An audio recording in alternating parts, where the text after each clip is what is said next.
잘 계셨죠? 네. 오래간만에 이렇게 하니까 또 저기 뭐라 그럴까 좀 어색하네요. 또 이게 하는 게. 한 주간도 하나님의 보호하심과 은혜 속에서 지난주 우리 원로 목사님께서 말씀을 하신 기억이 안 나죠? 비전을 품고 살아가는 성도들. 여러분들 어떠한 비전을 품고 살아가셨습니까? 한 주간 비전을 품고 세상에서도 포기하지 않는 믿음을 포기하지 않고 끝까지 하나님을 붙들고 십자가를 붙들고 나의 그 믿음을 붙들고 살아내셨을 줄 믿습니다. 아멘. 오늘은 말씀드린 대로 마더스데이. 우리 한번 인사할까요? 해피 마더스데이.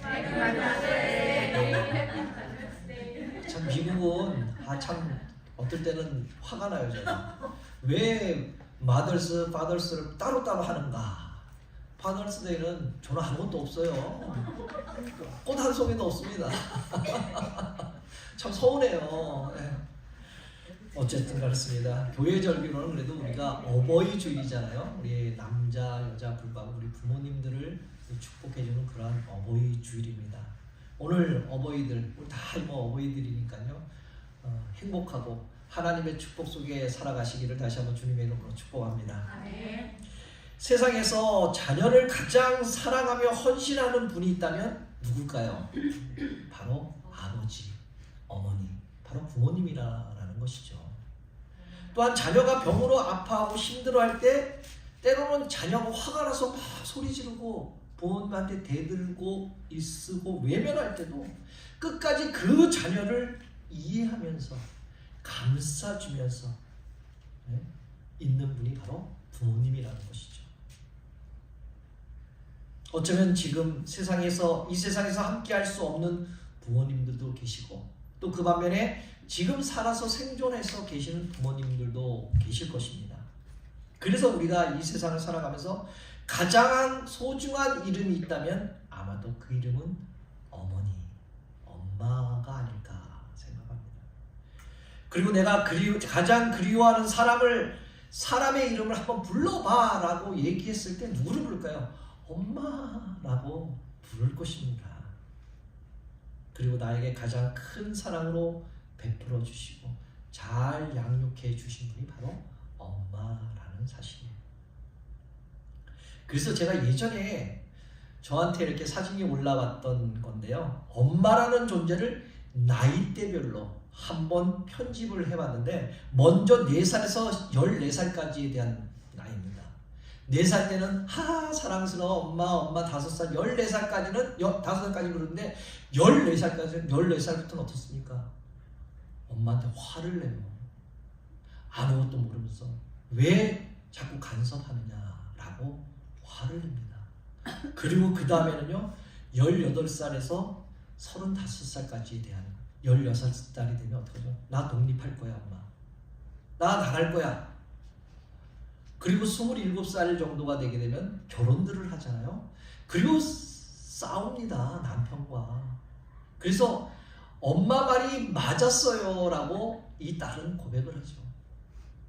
그리고 싸우고 이혼을 하고 하고 많잖아요. 엄청나게 싸우면 엄마 보고 싶어요. 엄마 집에 가고 싶어요 라고 이 35살에 그 정도에 대한 나이입니다. 그리고 50살에서는요. 엄마가 있어서 너무나 행복해요. 왜?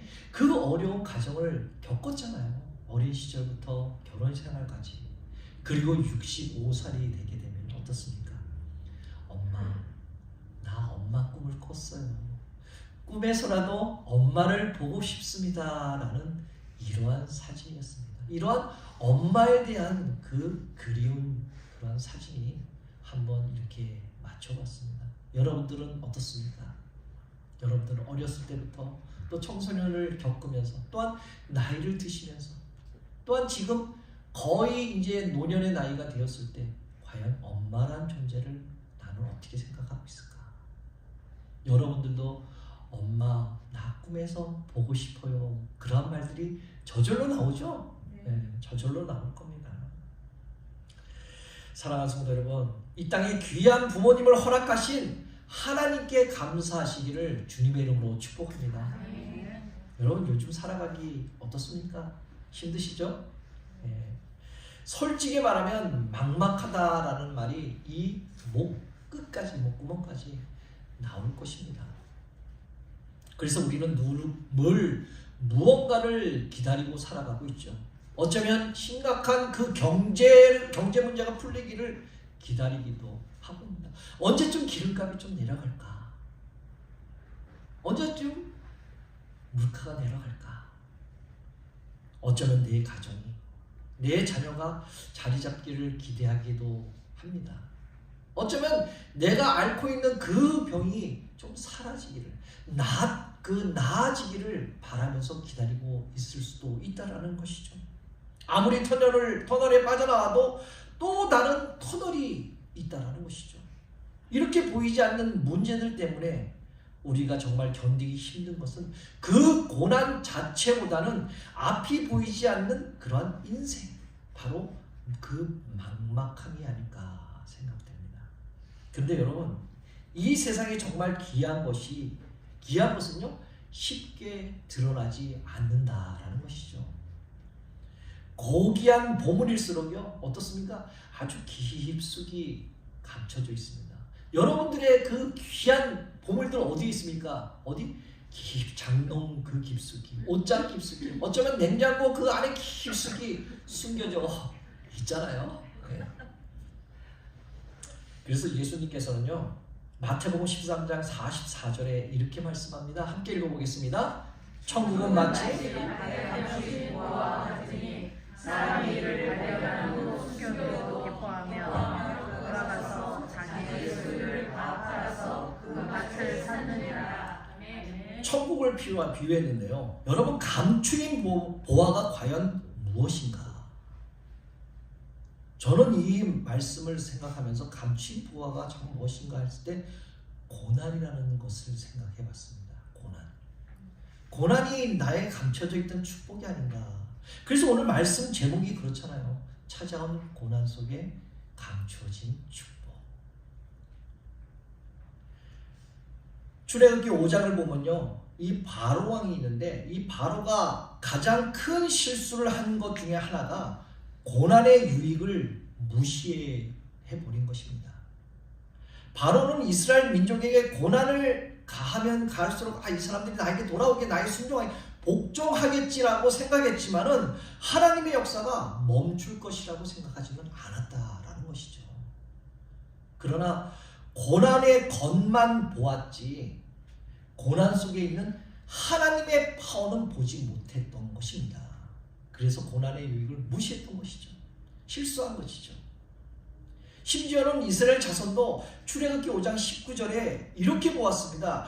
이스라엘 자손의 패장들이 너희의 매일 만드는 벽돌 하나도 감하지 못하리라 함을 듣고 화가 몸에 미친 줄을 알고, 바로 고난이 재앙이라는 것을 이스라엘 백성조차도 몰랐다라는 것이죠. 점점 학대가 심해지고 고통이 가해지고 고난이 찾아오니까 그제서야 이 고난이 우리에게 화가 되었구나라고 생각했던 것입니다.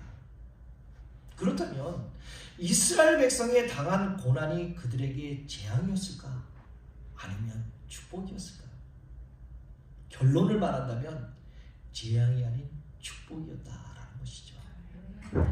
400년 동안이나 노예 생활하고 종노릇하고 이스라엘 백성들이 출애굽하고 가나안 땅의 자유민이 되고 하나님의 백성이 되는 그 출발점이 어디서 시작이 되었겠습니까?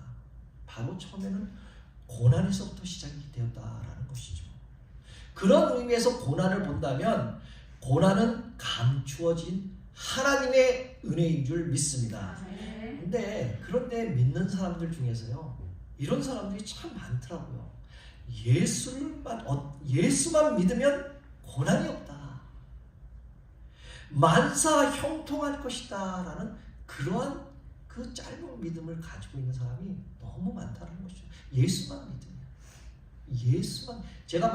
예수만 믿으면,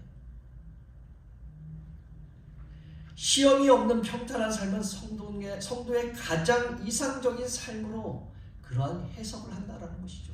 예수만 믿으면 뭐합니까? 내 삶은 세상적인 삶인데. 그러나 성경은요 분명히 말씀하잖아요.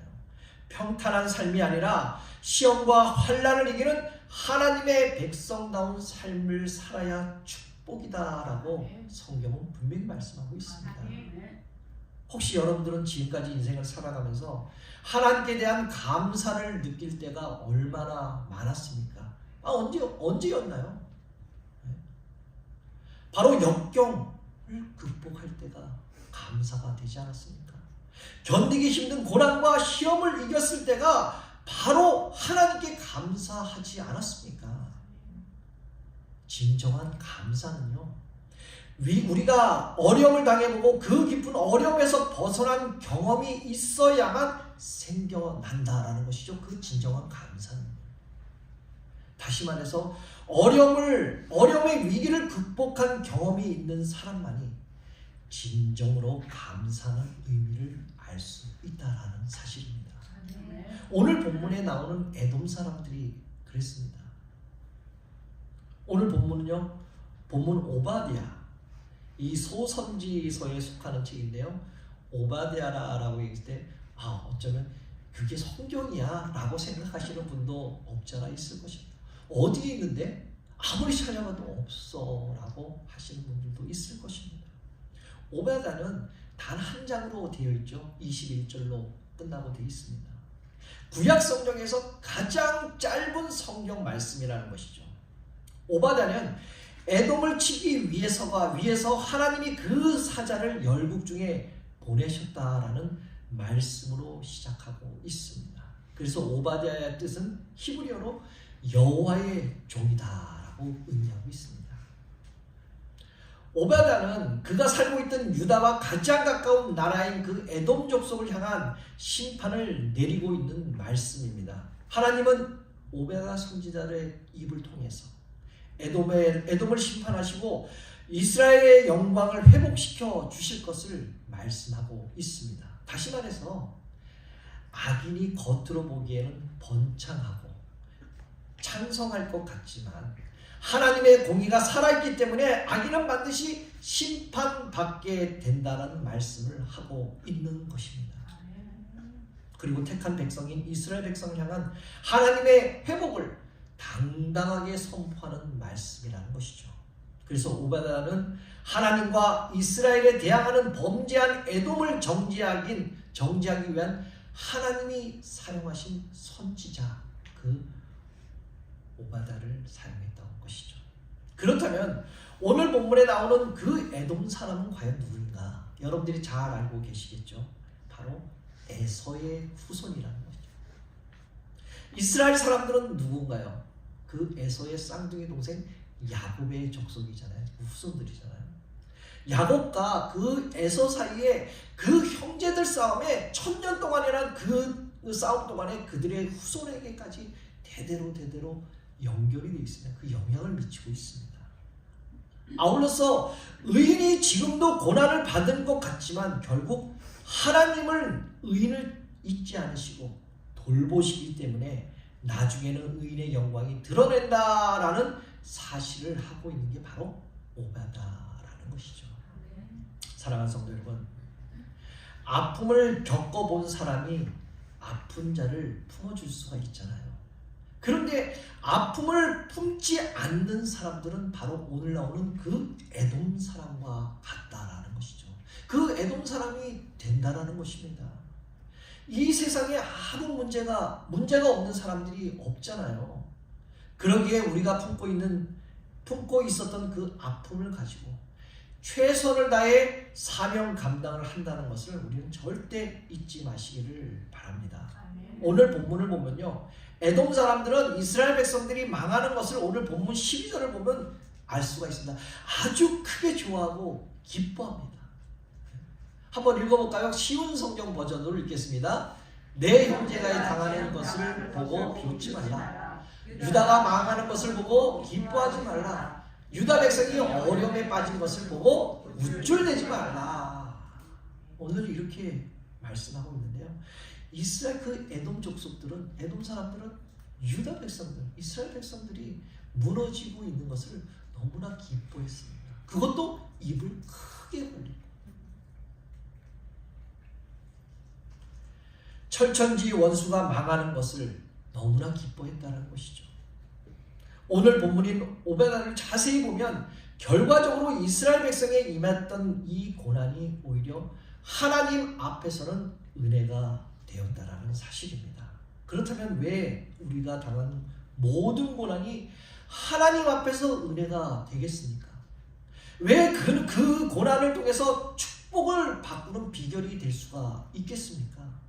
먼저 하나님은요, 고난 중에 있는 사람을 더욱 생각한다라는 것을 기억하시길 바랍니다. 고난 중에 감추어졌던 하나님의 은혜는 고난 중에 있는 사람을 더욱더 사랑한다라는 것이죠. 하나님은 모든 자를 사랑하신다라는 것을 여러분들 알고 계시죠? 네. 그러나 그 고통 가운데 떨고 있는 사람들을 하나님은 더 사랑하고 계시다라는 것이죠. 그래서 출애굽기 4장 31절에 보면 이렇게 말씀합니다. 여호와께서 이스라엘 자손을 돌아보시고 그 고난을 감찰하셨도다. 하나님께서 고난당한 자를 감찰하셨다라고 말씀하잖아요. 고난당한 자를 보시고 고난당한 자를 주목하고 계시다라는 그런 뜻이지 않습니까? 사랑하는 성도 여러분, 오늘 우리 가운데 고난과 고통 가운데 있으면서 혹시 말 못할 그런 고민이 있는 분들도 참 많을 것입니다. 아마 있을 것입니다. 없지는 않을 것이에요. 하나님은 그 고난을 보고 계시고 지금도 그 고난을 위해서 돌보아 주고 계실 줄 믿습니다. 하나님께서 그 말 못할 고민을 너무나 잘 알고 계시다라는 것이죠. 여러분들도 자녀들이 있지만 그 부모님들은 그 자식 중에 병이 있고 나약한 자녀와 어려운 자녀에게 더 관심이 있고 애정이 큰 게 부모잖아요. 하나님 역시 마찬가지 아닙니까?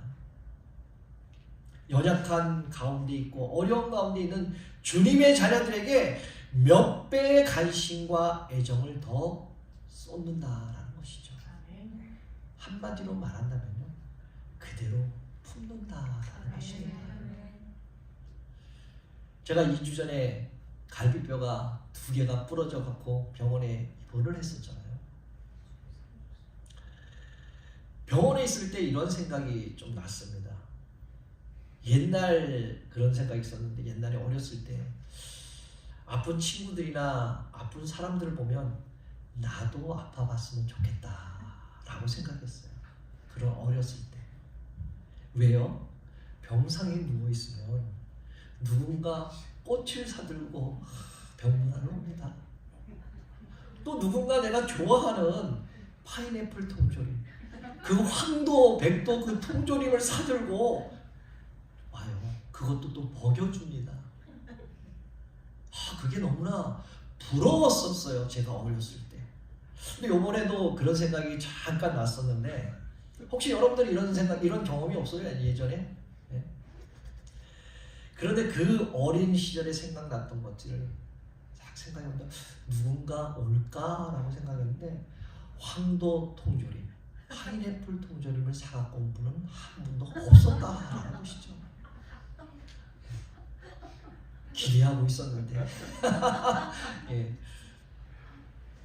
여러분, 어려움이 있을 때, 약함이 있을 때 그 사람을 더 사랑하고 집중되고 관심이 있게 된다는 것입니다. 부득이하게 또 원로 목사님께서도 부상을 당하셔서 제 마음이 또 부담되고 또 안타까웠습니다. 그런데요, 저도 그렇지만은 이 원로 목사님도 그렇습니다. 저도 가만히 있지 못해요. 예? 뭐 눈에 보이면 다 치우게 되고 아파도. 예? 우리 원로 목사님도 아프면서도 레슨을 가셨다고 또 그러시더라고요. 예. 이게 사람의 마음이 똑같은 거예요. 이게. 예. 근데 여기에서는 제가 이제 갈비뼈가 나갔다 보니까 첫째적으로는 내 걸음이 느려져요. 그러다 보니까 내 빨리빨리 했던 그런 것들이 좀 느려지다 보니까 이게 바로 또 하나님이 주시는 축복이 아닌가라는 그런 생각을 또 해봤습니다. 그리고 한 달 전에 또 우리 제니퍼 성도님께서 가게에 또 불이 났잖아요. 근데 지금 다 마무리가 됐지만 그 불이 나는 그게 고난이었죠. 그 성도님에게는 너무나 큰 고난 아닙니까? 비즈니스를 해야 돼, 먹고 살아야 돼서 먹고 살지 못하잖아요. 고난이었잖아요. 그런데 그 고난 속에서도 제니퍼 성도님은 하나님과의 관계를 회복하는 진짜 보화를 캐내고 발견했다는 것이죠. 그게 축복 아닙니까? 네. 만약에 제가 뒤로 넘어져갖고 머리를 다쳤다 그러면 어떻습니까? 만약에 우리 목사님이, 원래 목사님이 손가락이 아닌 손목이 부상이 됐다 그러면 어떻습니까? 그게 아닌 것이 하나님의 축복이라는 것이죠. 감사라는 것이죠. 은혜라는 것이죠. 그렇다면 여러분들은 지금 무엇이 무너져 있습니까? 무엇이 지금 여러분들 안에, 여러분들 문제에 불타고 있습니까?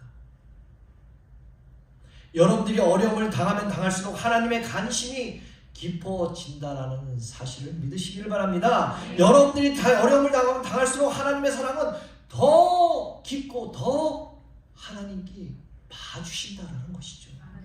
그래서 고난을 주시는 것을 고난으로 여기지 말고 축복으로 여러분들 생각하시고 받으세요라고 제가 말씀을 못 하시게 되면 여러분들 그거를 축복으로 인정하시기를 바랍니다.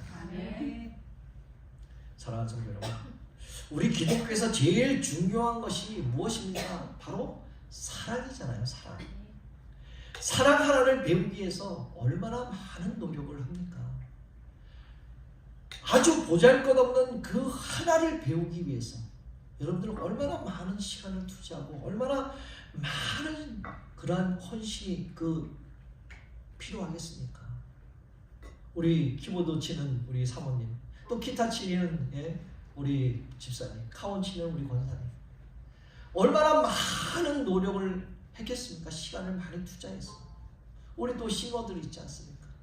보컬들이 얼마나 많은 노력을 하기 때문에 이 앞에서 찬양을 하는 거 아닙니까? 하다못해 어떤 성도님은 그러더라고요.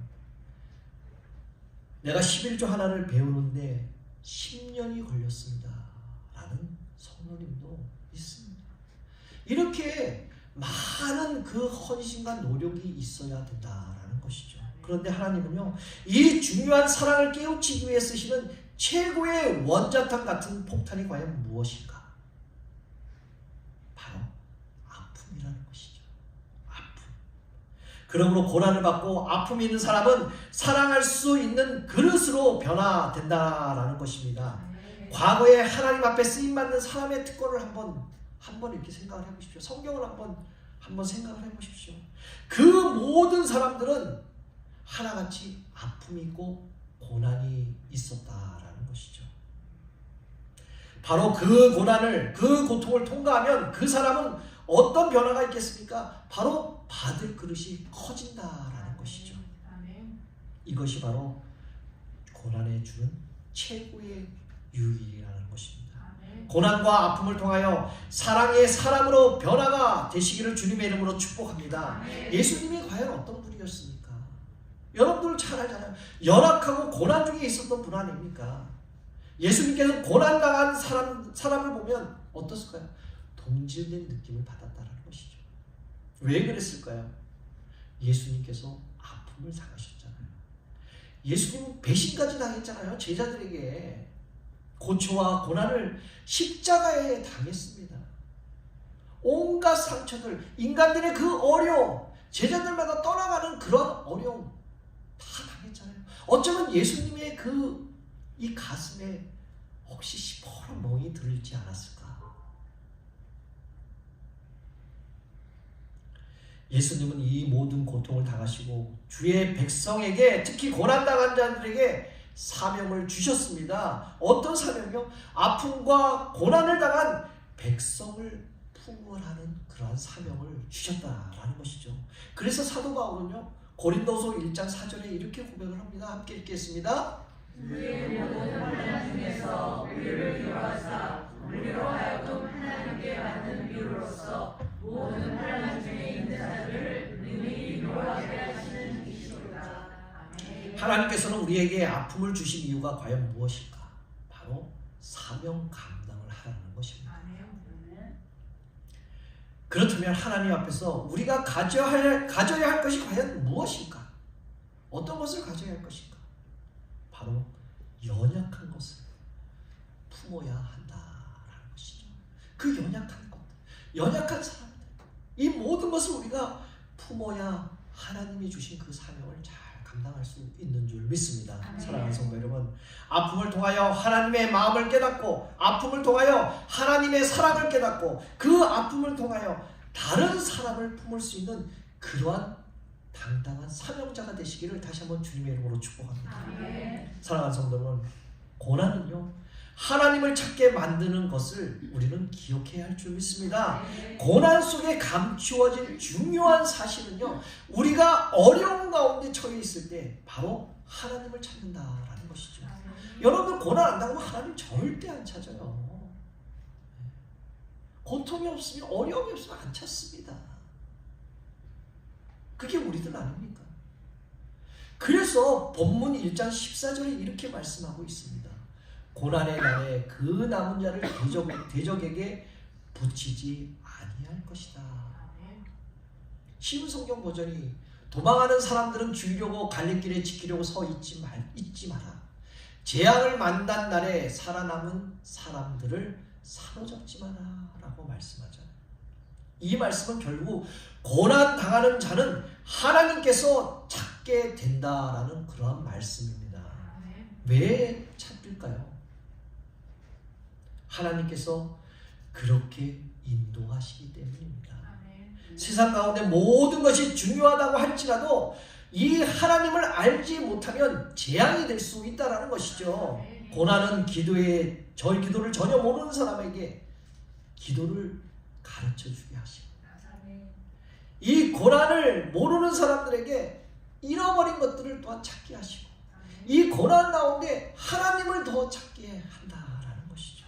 그러므로 고난은요 축복이라는 것인 줄 믿습니다. 여러분, 고난이 우리에게 주는 최고의 유익이 무엇인지 아십니까? 최고의 고난 가운데 최고의 유익은요, 우리의 영적 시력이 크게 높아진다는 것이죠. 고난을 당하면요 영적 깊이가 달라집니다. 왜요? 하나님을 더 붙잡으니까. 이제까지 안 보였던 것이 새롭게 보이게 됩니다. 가치가 보이게 됩니다. 그래서 가치 있는 그 하나님의 백성의 인생으로 살아간다는 것이죠. 그러므로 이제 고난은 재앙이 아니라 그 고난 속에 찾아오는 하나님의 축복의 기회라고 여기시고 당당하게 선포하는 여러분들 되시기를 다시 한번 주님의 이름으로 축복합니다. 마지막으로 1장 21절을 함께 읽겠습니다. 시작. 구원받은 자들이 시온산에 올라와서 에서의 산을 심판하느니 나라가 여호와께 속하였느니라. 나라가 여호와께 속하였느니라. 부러진 뼈도, 잘린 손가락도, 불탄 가게도, 여러분들의 막막한 내일도 모두 하나님의 통치 아래 있다라는 사실을 여러분들 믿으시기를 바랍니다. 그러므로 내 인생을 내가 붙들면 고난이 되겠지만은 하나님의 품에 맡기면 그 고난은 숨은 귀한 보화가 될 줄 믿습니다. 이제 말씀을 맺겠습니다. 내게 허락하신 그 시련을 통해서 나의 믿음이 더욱 강하게 하심을 우리는 알게 되잖아요. 내게 부분적인 아픔을 통해서 주님의 소망을 붙들게 된다는 것입니다.